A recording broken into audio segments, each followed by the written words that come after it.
From Kaduna, we take you to Rivers State, where the governor, Siminalayi Fubara, arrived airport, where the crowd of supporters finally received him. From the airport, the governor proceeded to the government house to resume official duty after the 6 months where he addressed the public. I want to appreciate everyone and to say that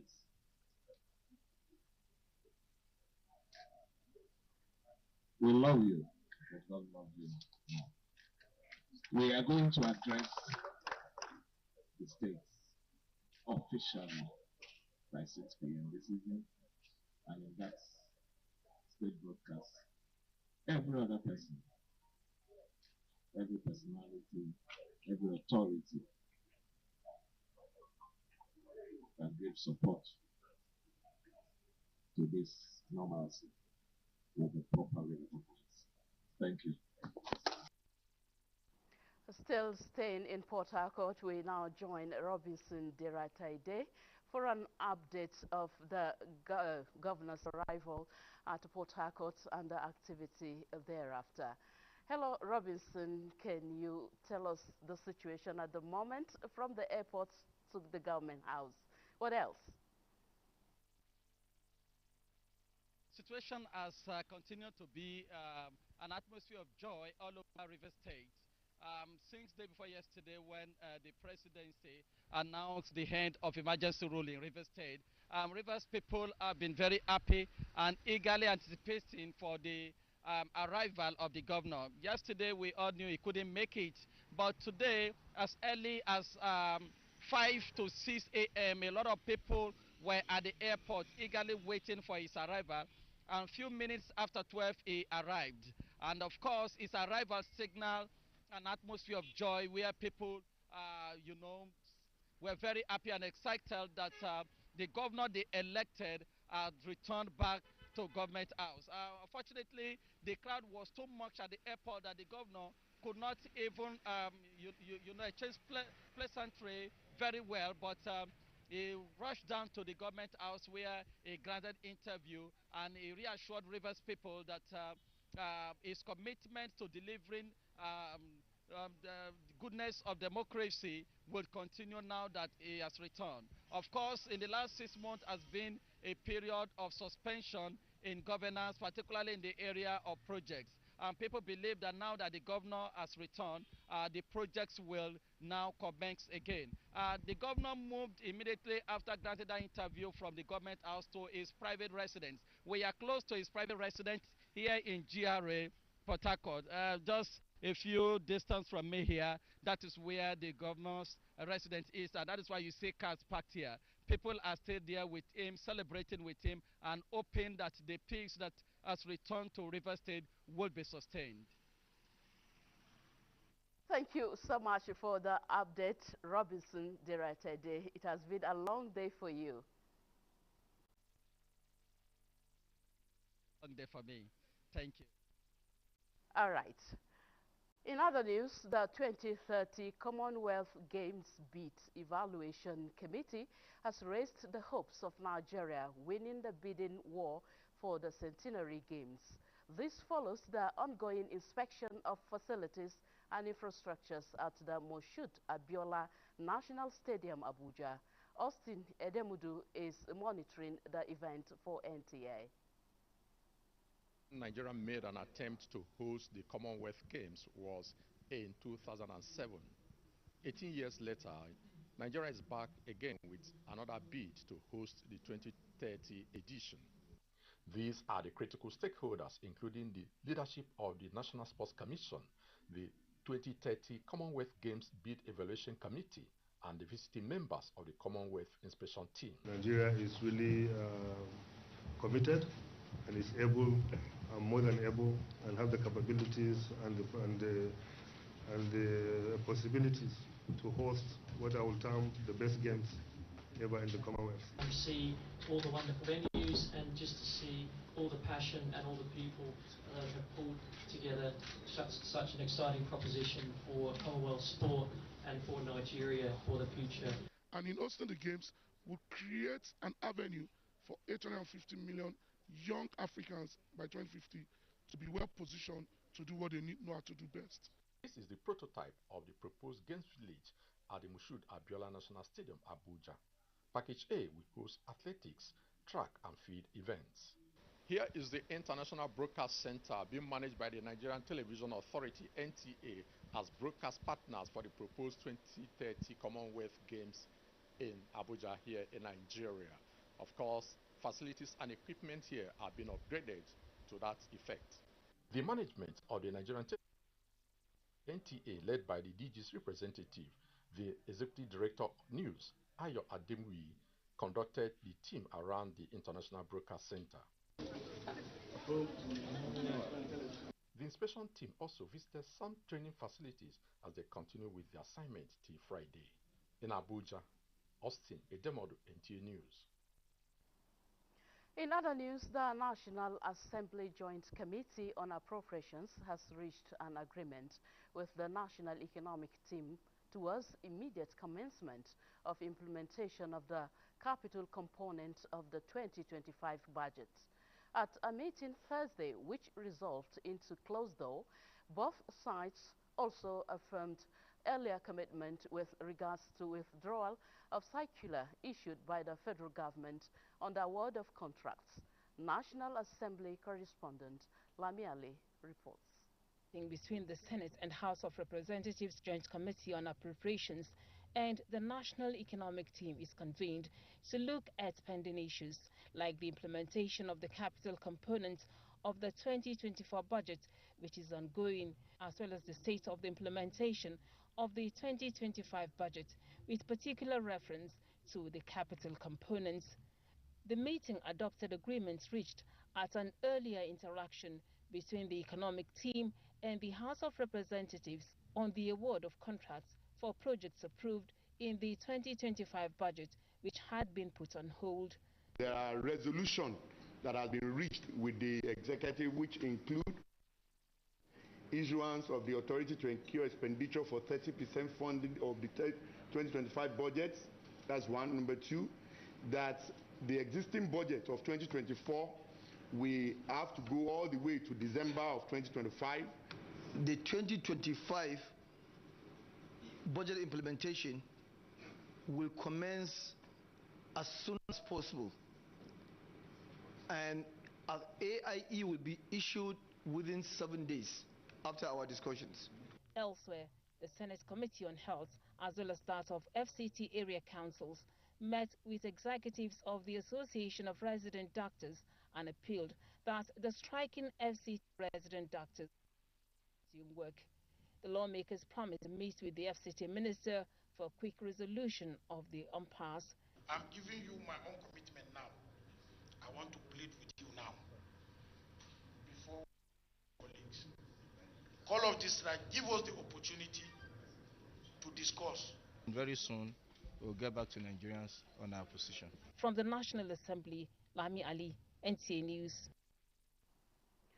Mining and quarrying companies licensed by the Nigerian Mining Cadastral Office last year are expected to conclude the Community Development Agreement CDAs with host communities on or before December 31 this year, or their licenses will be revoked. Minister of Solid Minerals Development, Dele Alake, issued the deadline following the review of the performance of companies on the community development agreements in the first 6 months. Out of 74 new mineral titles issued in the first 6 months, only 24 community development agreements were signed. The minister advised communities to set up quality teams during negotiations and secure legacy projects and programs to benefit their communities.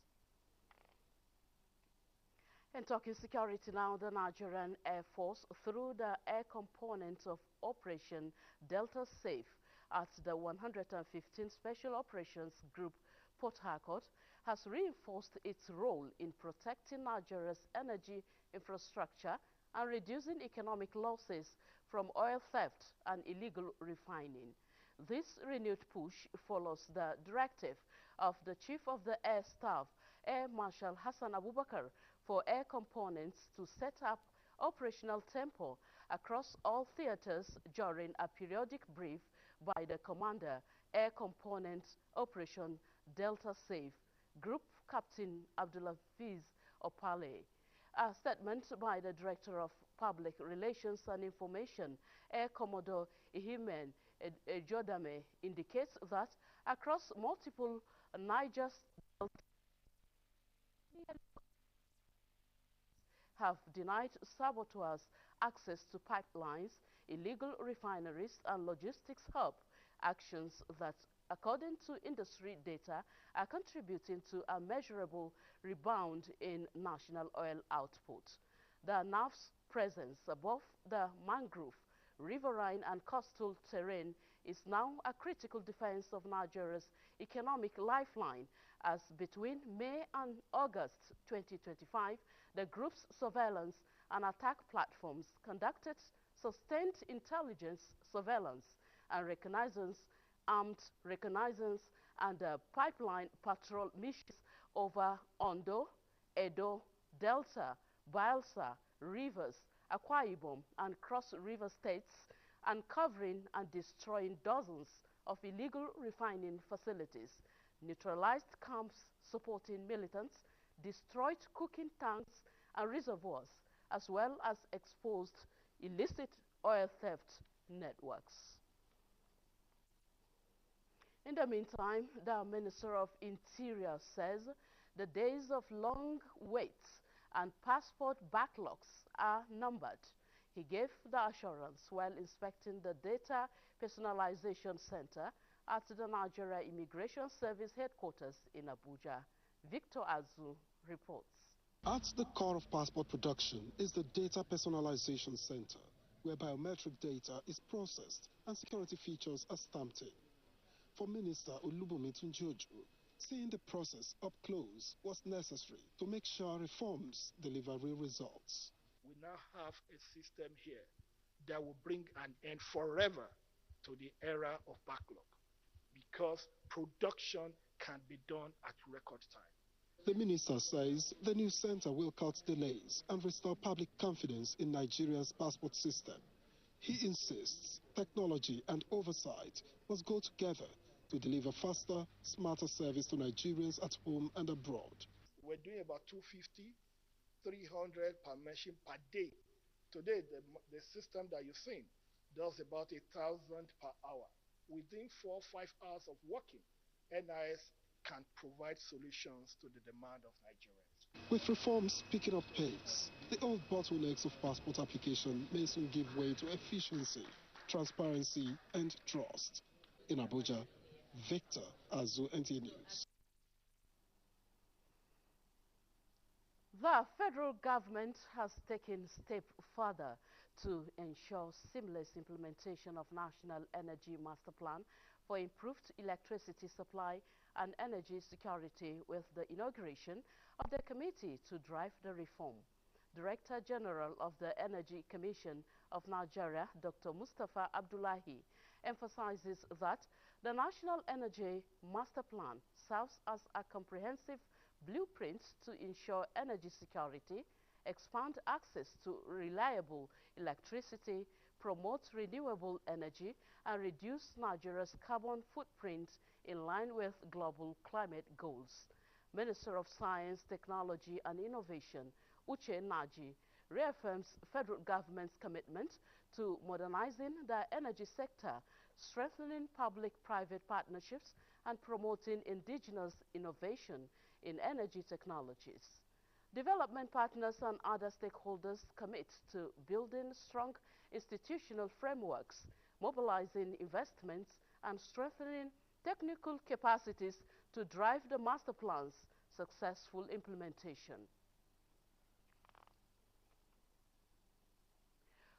While Imo residents were still applauding the state's government for the banning of graduation for pupils and students of nursery and junior secondary school, the government again introduced other policies prohibiting the submission of certain required items to schools for enrollment of a child and time for dismissal of both public and private schools across the state. Back of resumption of schools for the 2025-2026 academic session in Imo State, the government introduced policies prohibiting the collection of certain items during the enrollment of pupils and students into schools, such as shovels, hose, cutlasses, and other numerous items, as well as unauthorized fees and charges. The government also introduced 3 p.m. as dismissal time for all schools in the state. Yes, I'm very grateful for this new policy. We are suffering too much. After paying school fees, during the exam, we pay for exam fee. We had our last meeting, we discussed on what we call internal regulations.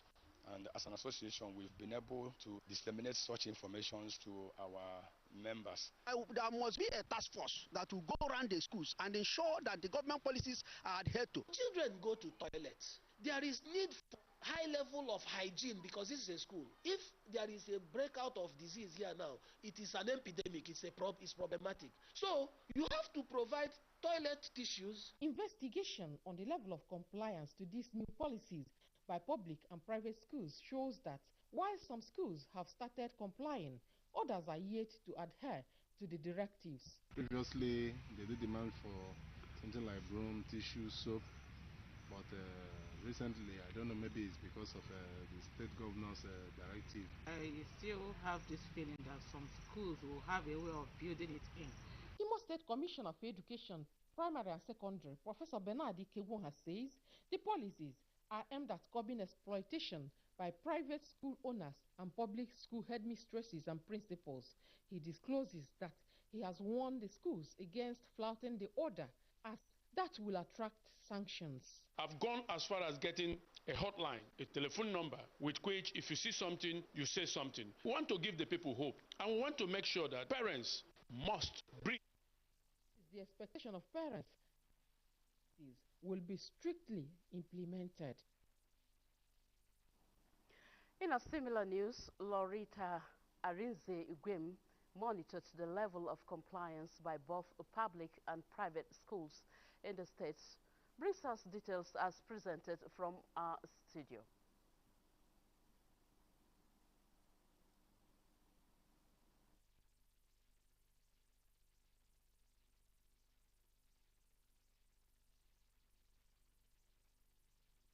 Presentation by Loretta Ugwem is not ready for us to take at this point. Let's head to Lagos, where Adiola is waiting to deliver on Nationwide. Hello, Adiola. Arlene, for joining us in Lagos. Following the casualties and loss of property recorded in the inferno that engulfed Afriland Towers on Broad Street, Lagos Island, business owners in the area want the Lagos state government to carry out an audit of building under construction and those already occupied to ascertain availability of emergency exits. Joel Bokbola reports that business activities are yet to pick up on Broad Street. Fire incidents are not new in Lagos Island and environ, but the inferno that engulfed the Afriland building is one that will linger on in the memories of those who witnessed it for a long time. The only exit in the building could not be accessed when smoke started from the basement, causing panic. They can open the glass. Immediately that thing happened. This thing will go up. But the glass is so sometimes it really before like this. They look no serious before. So all this building now, we get glass. Before, step they just also step one time. Statistics shows that in the first half of 2024, Lagos State recorded 1,085 cases of fire outbreaks, with Lagos Island accounting for 35. In the same year, property worth 19 billion naira were lost to fire incidents. Just when the victims of the Afriland fire were still grieving, another fire incident razed a plaza behind the popular Mandela's building, which is still in limbo after the infamous fire incident of year 2024. We've been singing it to their hearing that they should not, whenever they are going home, they should switch off their home appliances and rest. But to us, we said, yes,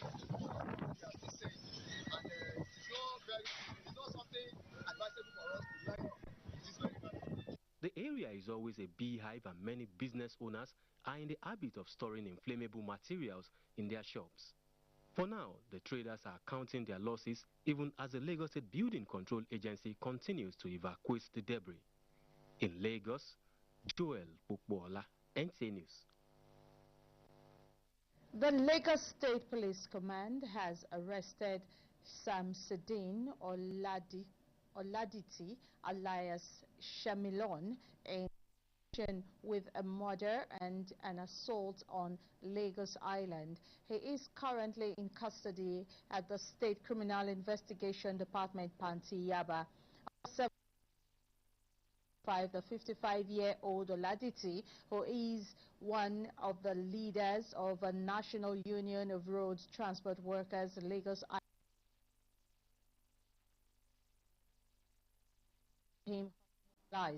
on the 18th of September 2020. Turning 65 years old on the 21st. Center. And let's pause here for commercial. We'll be right back. To dedicate the day to God for all his blessings in my life and having a quiet birthday. I wish to appeal to those who would like to send a birthday card, cakes, flowers, greetings in the newspapers, or gifts.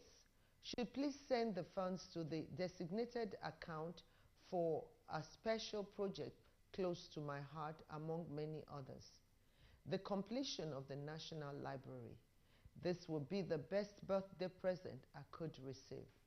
My love for education has informed my decision to dedicate my birthday to this worthy cause. This fund is coordinated by the Federal Ministry of Education under Oluremi at 65 Education Fund, Zenith Bank PLC, account 310314977. Thank you for joining me in this building project. God bless you. In the beating heart of Owerri, business never sleeps. From sunrise to sundown. Scenes, vision meets action. Governor Hope Uzodinma's leadership has turned manifestos into reality. Feels like a miracle. But progress needs peace, and in Imo, it's not left to chance. From land to sky to river deep, Guardians are watching, protecting dreams and opportunity. At Orashi's quiet shore, hydropower is rising, set to energize a growing economy. The change is visible. New roads emerge, industry hums, communities come alive. At the center, a digital revolution. 500,000 young minds trained each year to build the future. As Orashi rises, so does Imo and the hopes of a hard-working people. A new Imo is on the rise.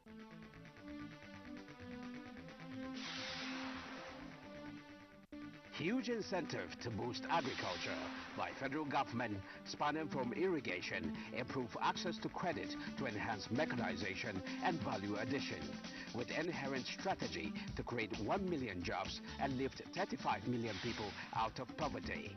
These and more on the next edition of Tuesday Live, coming up on the 23rd September 2025. Tuesday Live on federal government incentive to boost agriculture. Tuesday Live, every Tuesday at 10:30 p.m. Educative and incisive as ever. Join us. Have you been aspiring to be a student of the prestigious Ahmadu Bello University Zaria to no avail?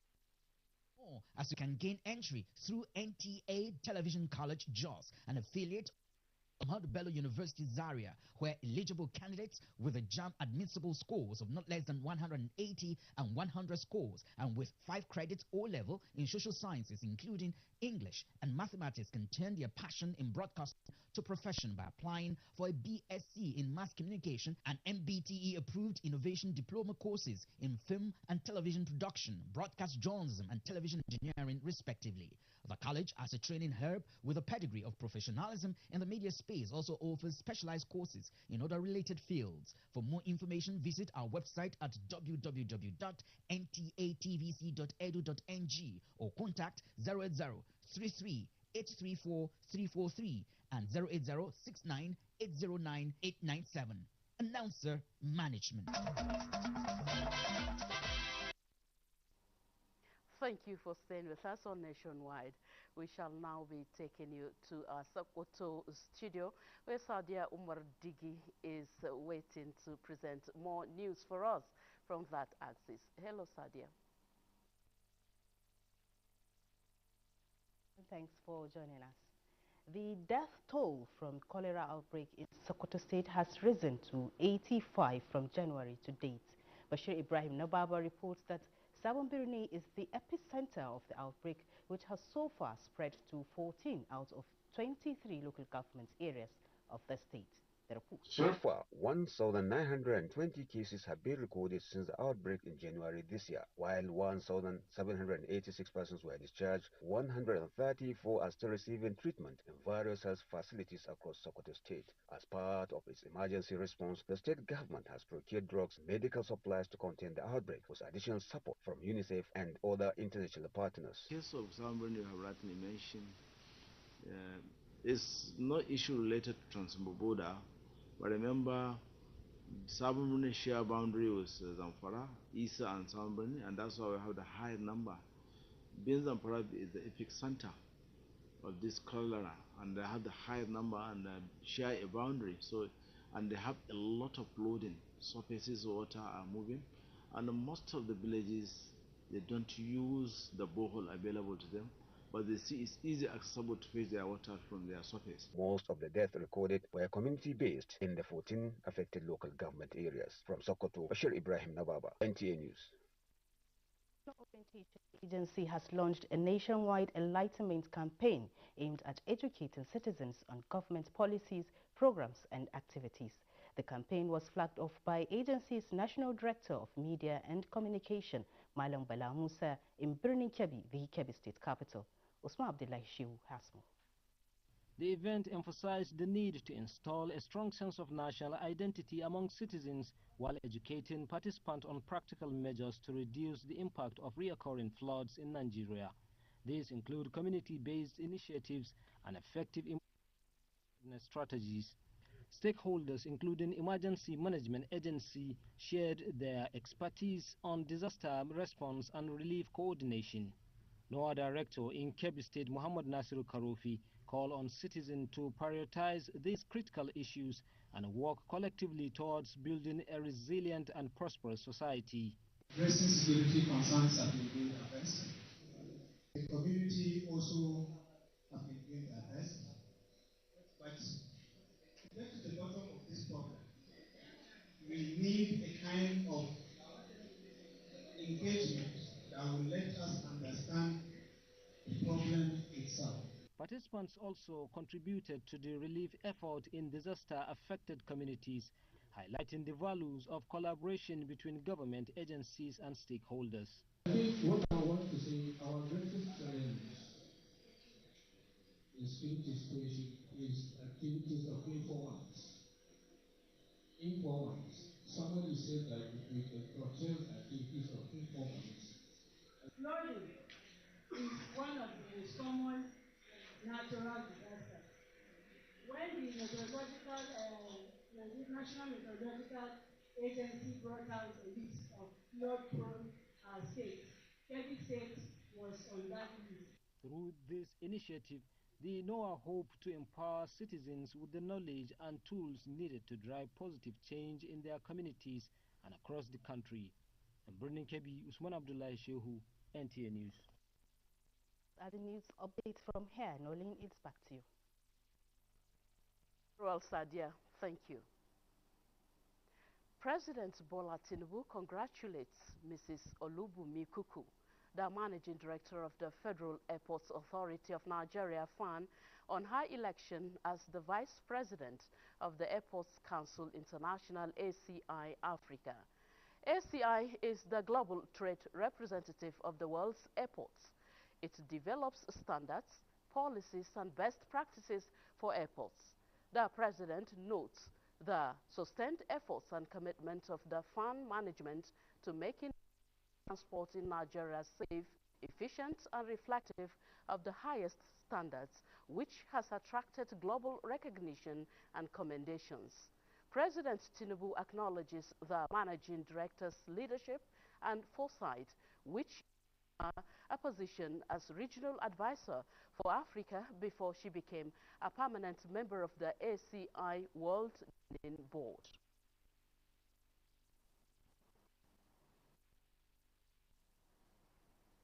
I told you earlier that Loretta Arinze Iguem monitored the level of compliance by both public and private schools in Imo State, and here is her report.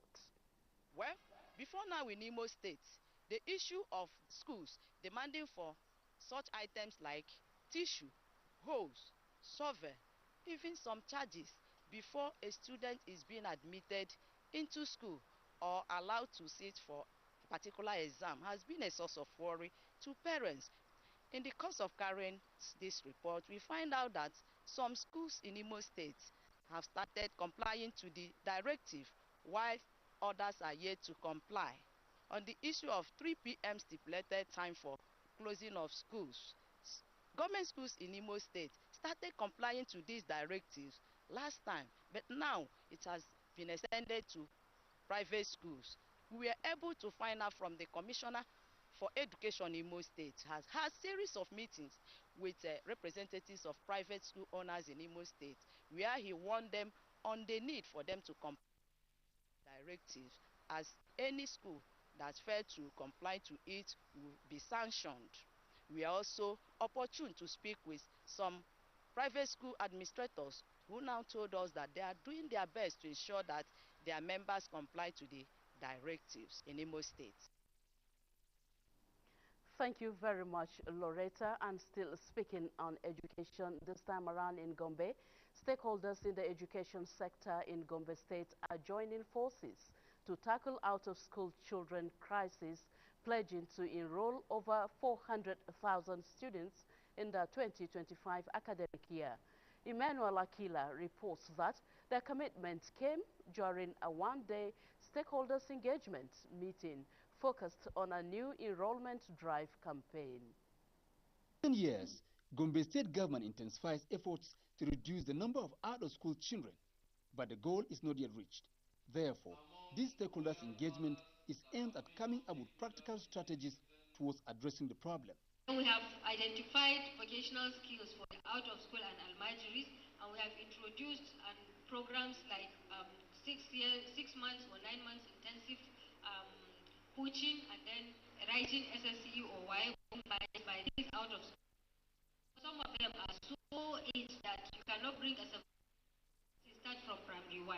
This year's enrollment drive campaign program is pragmatic and designed to develop a behavioral change communication of material for back to school and drive strategic activities. There is no development without education, and everybody must be educated. It's not a privilege, it's a right. I've been encouraging women especially to allow their girl child to go to school, and even the fathers to put in a word for the child, especially the girl child, so that she will be educated, have a better family. The stakeholders conclude that it is not enough to raise the bar in enrollment, but returning the children in school is key to changing the narrative. In Gombe, Emmanuel Akila. Backlog of local government salaries, pensions and arrears, benefits totaling about 5 billion naira, paid off by Bayelsa State government in collaboration with council administrations in the state. Presenting payment checks to some of the retirees at an event organized in Yenagua, Governor Doediri reiterated his administration's commitment to prioritizing workers and pensioner welfare. Timi Priye O'Hare reports. The 5 billion naira disbursement is the final installment of funds released by the Governor Doediri administration to settle a 12 billion naira backlog of pension arrears owed to local government pensioners in Bayelsa State. The event to hand out checks to retirees at the banquet hall in Yenagua is attended by representatives of various labor bodies, including the president of the Nigerian Union of Local Government Employees. Dewey highlighted the challenges of pensioners, which according to him prompted his administration to carry reforms in the local government system. And you all know this. From the beginning of my tenure up until today, I've been speaking about true federalism.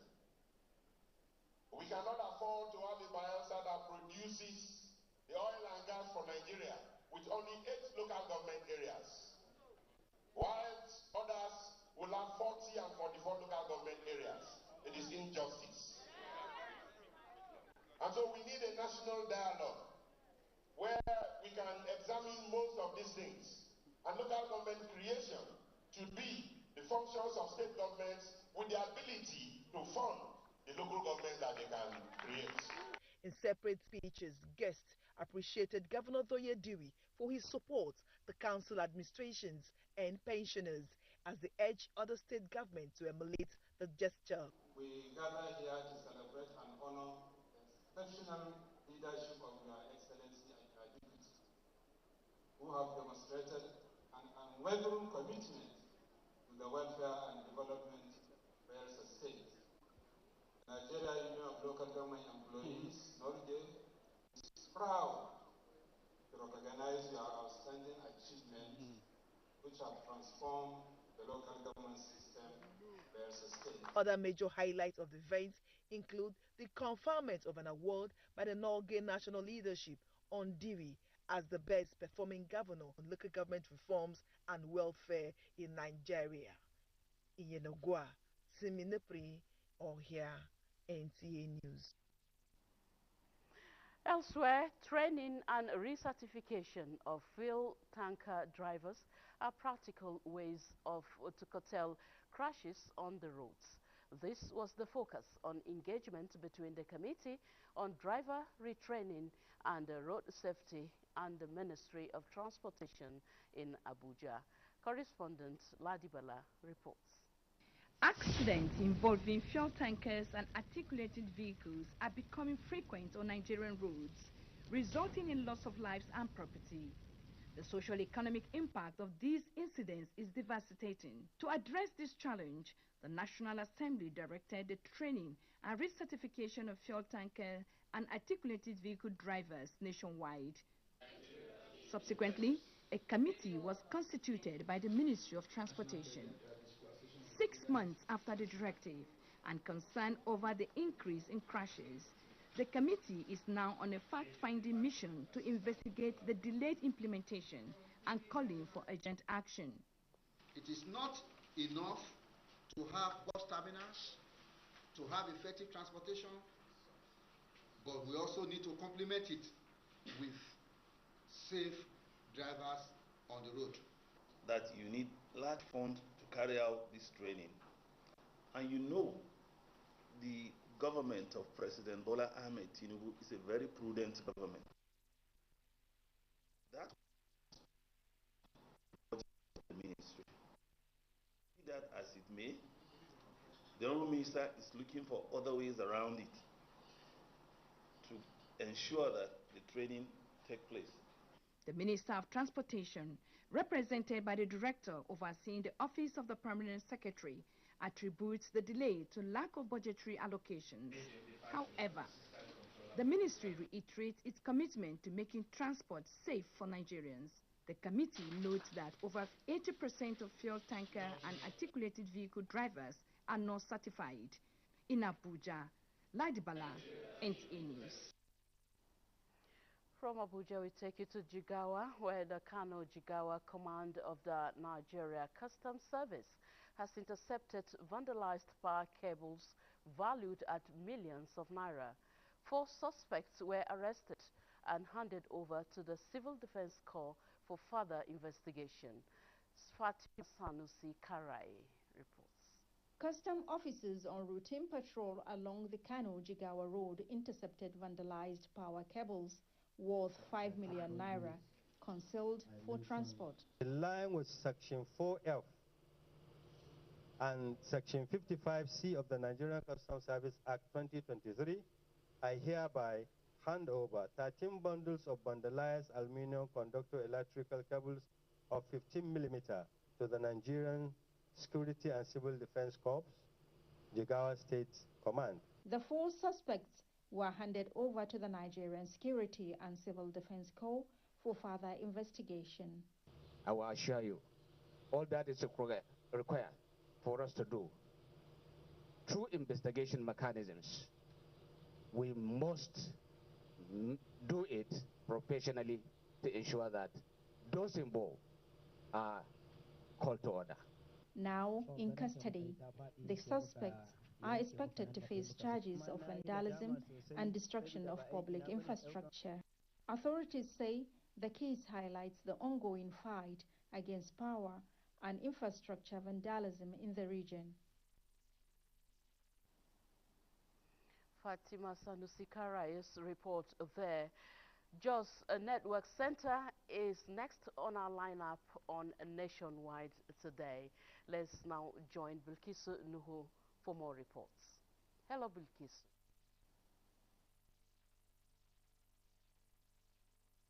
Nuhu for more reports. To Jos. National Chairman of APC, Professor Nantawe Yilwada, says he will continue to render humanitarian services to the people, particularly the less privileged. He stated this in Jos while speaking on the flag-off of free medical services to the people of the state. Ijoma Ozomina has details. The medical outreach, which commenced in Shendam, is featuring a team of highly skilled local and foreign medical officers who specialize in surgery, gynecology, orthopedics, pediatrics, ophthalmology, and dentistry. At the moment, medical officers are attending to primary cases in the southern senatorial district of the state. We're doing surgery, we're giving glasses, we're replacing teeth. Even artificial teeth we're giving there. They do polishing for people too, and then they do a lot of things.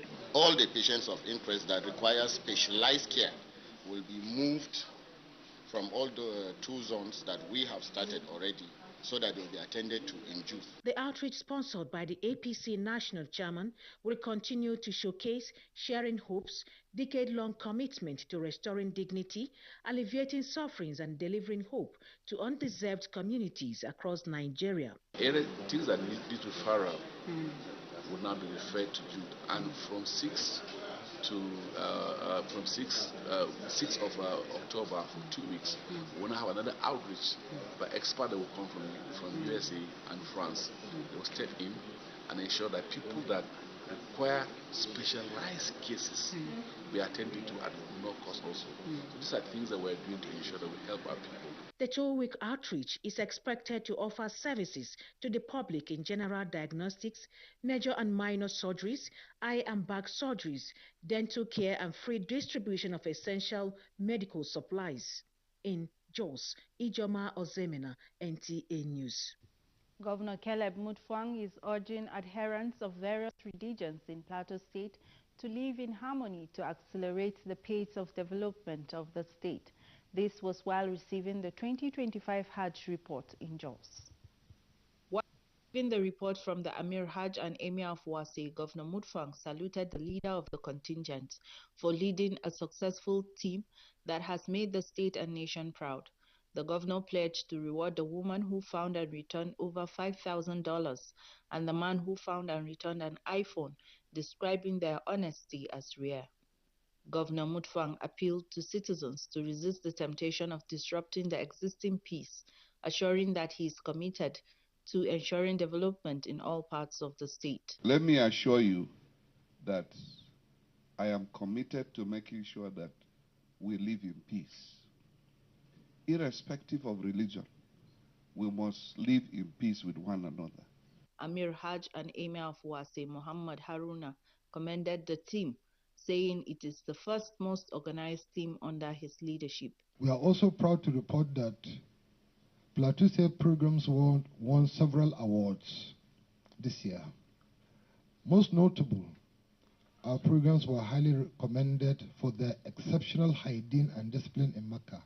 This is a direct reflection of your leadership. He also expressed gratitude to the governor for providing the Muslim Pilgrims Welfare Board with a befitting structure, describing it as the first of its kind since the creation of Plateau State. Norlin is standing by in Abuja for the continuation of Nationwide after this break.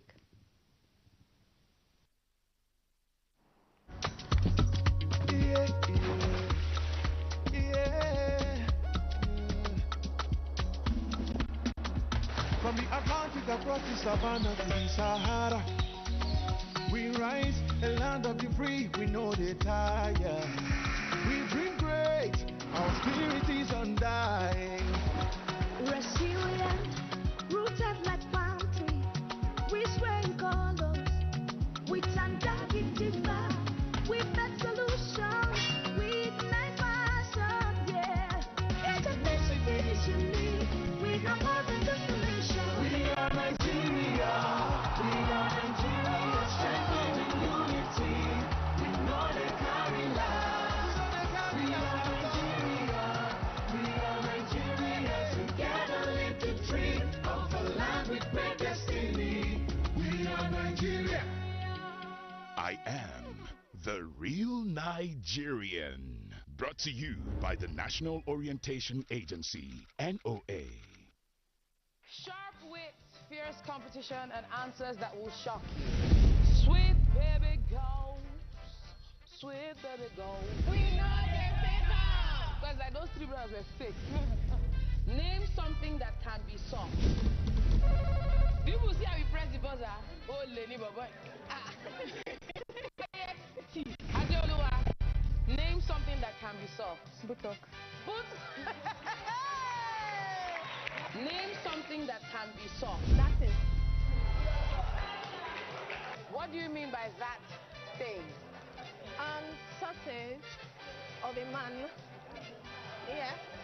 You like a bad thing. I'm very innocent. Rebecca, name something that can be soft. Breast. Hey! The women on this show, they are different species.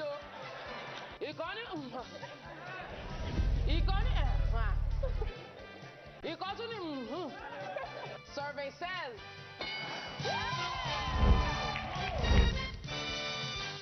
Are you ready? Join us on Reshaping Democracy, a groundbreaking program on the network service of the NTA, where citizens get the chance to ask ministers, heads of ministerial departments, agencies, and other top government officials questions on their performance and delivery of mandates. With no sector of limits, conversations build around bridging communication gaps for feedback and effect as our guests engage with the people they serve. How does ND foster partnerships with organizations, government agencies, NGOs, among others? As our leaders give account to citizens' inquiries on good governance, tune in to Reshape, a creative concept coming up every Tuesday evening at 10:05 p.m. This is Reshaping Democracy.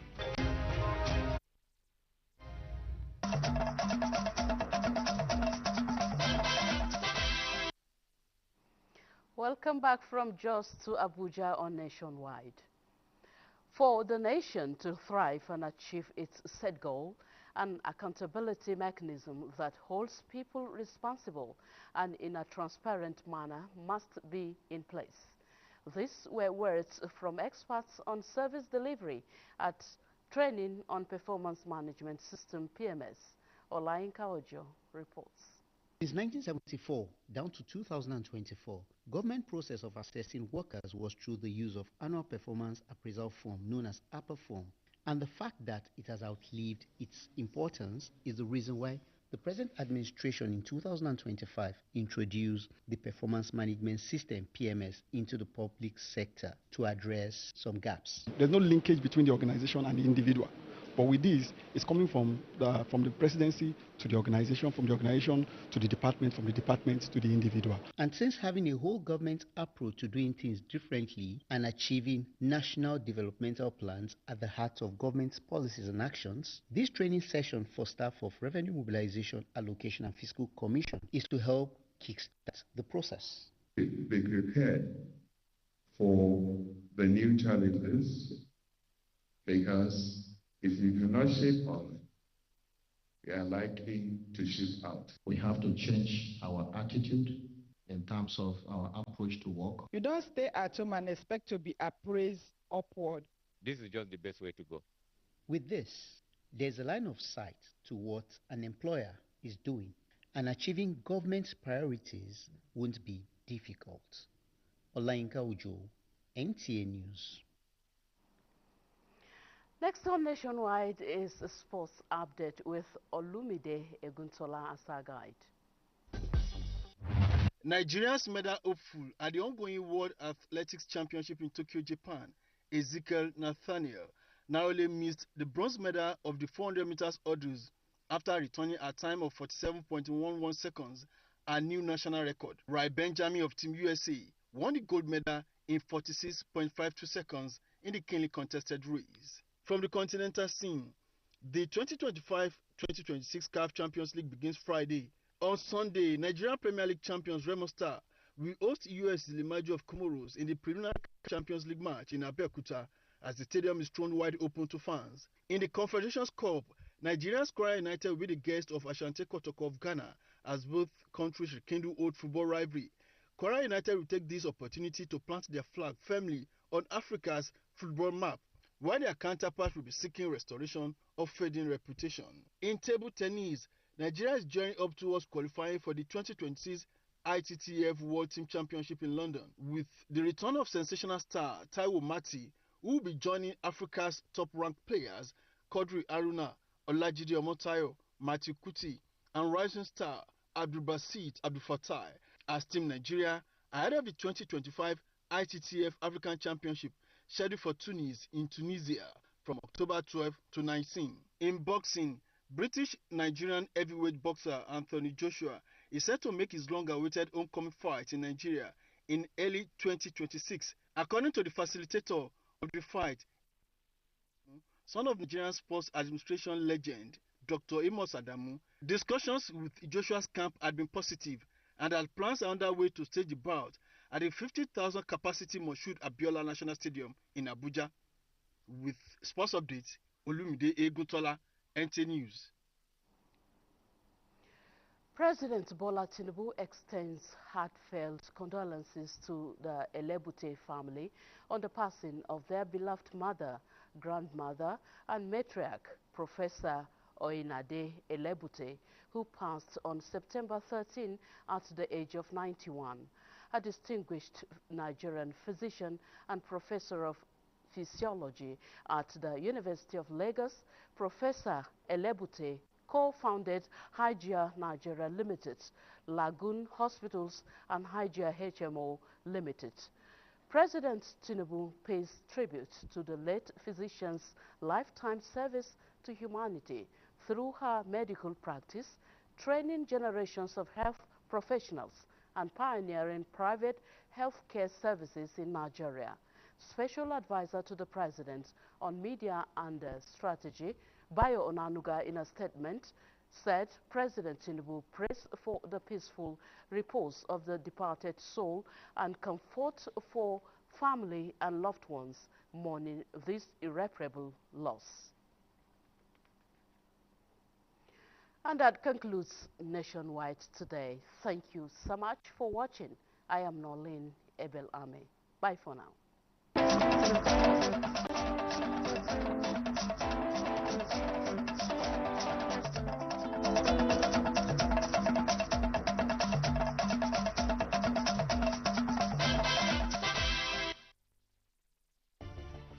Are you a tech enthusiast? Perhaps you want to know more about the devices and gadgets you use. Tech Mode will bridge that gap.